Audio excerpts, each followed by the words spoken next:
दोस्तों, ज़िंदगी में पैसा बहुत ज़रूरी है। इसके बिना दुनियादारी चलती ही नहीं है, ना ज़िंदगी चले, इवन कि किसी की मौत भी नहीं चलती। मौत के समय पे भी हमें पैसे की ज़रूरत होती है और बिना पैसे के, बिना फाइनेंशियल फ्रीडम के हमें पीस ऑफ माइंड नहीं मिलता, जो ज़िंदगी में इंसान की सबसे बड़ी प्राप्ति है।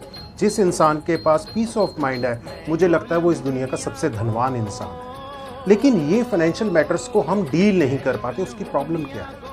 इकोनॉमिक्स ये कहती है कि जिस इंसान के पास मिनिमम 3 महीने का, मैक्सिमम 3 साल का बिना काम किए खर्चा है, वो अपना रोजगार बंद करके वो बिना काम किए 3 महीने कम से कम और 3 साल ज़्यादा से ज़्यादा अगर वो अपना लाइफस्टाइल मेंटेन कर सकता है बिना कर्जा उठाए, बिना उधार उठाए, तो वो इंसान सबसे अमीर आदमी है। एग्जाम्पल के लिए हम कहते हैं कि जैसे कोरोना के दौरान हमारे सभी कारोबार वगैरह बंद हो गए थे, सिर्फ सरकारी मुलाजमों को छोड़ के, तो उस समय जिस इंसान के पास अंदर इतना पैसा पड़ा था कैश में कि वो 3 महीने या 3 साल तक अपनी उपजीविका चला सकता था बिना कोई काम किए, आराम से घर पे बैठ के, वो बंदा सबसे अमीर है।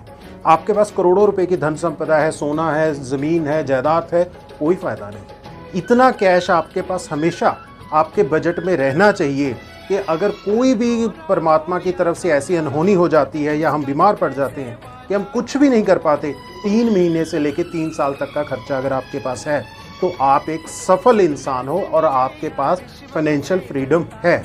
इसी के साथ मिलता है आपको पीस ऑफ माइंड। लेकिन बात क्या है, ये फाइनेंशियल फ्रीडम हम लोगों के पास आता क्यों नहीं है?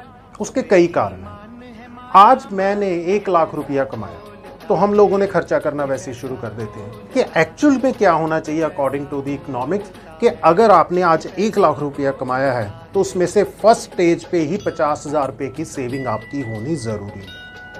हम लोग क्या करते हैं, पहले खर्चे कर लेते हैं, अगर पीछे कोई 2-4-5,000 रुपया बचा उसे बैंक में डाल देते हैं। नहीं, फर्स्ट स्टेज पे सेविंग चाहिए। 50% जब आप सेविंग कर लेते हो, उसके बाद जो 50% बचा उसके साथ आप मैनेज करना शुरू करो कि अब मैंने अपना घर का या अपनी ज़िंदगी का बजट बनाना। ये पहली बात है जिससे आपको फाइनेंशियल फ्रीडम मिलेगा। दूसरी बात, हम लोग, खास करके मैं अपने इंडियंस की बात करता हूँ, हम इंश्योरेंस से बहुत भागते हैं। दोस्तों, मैं खुद इंश्योरेंस में बहुत देर एक्टिव रहा हूँ और मैं आपको ये बताता हूँ कि मैं खुद हर चीज़ की इंश्योरेंस कराने में प्रेफरेंस रखता हूँ।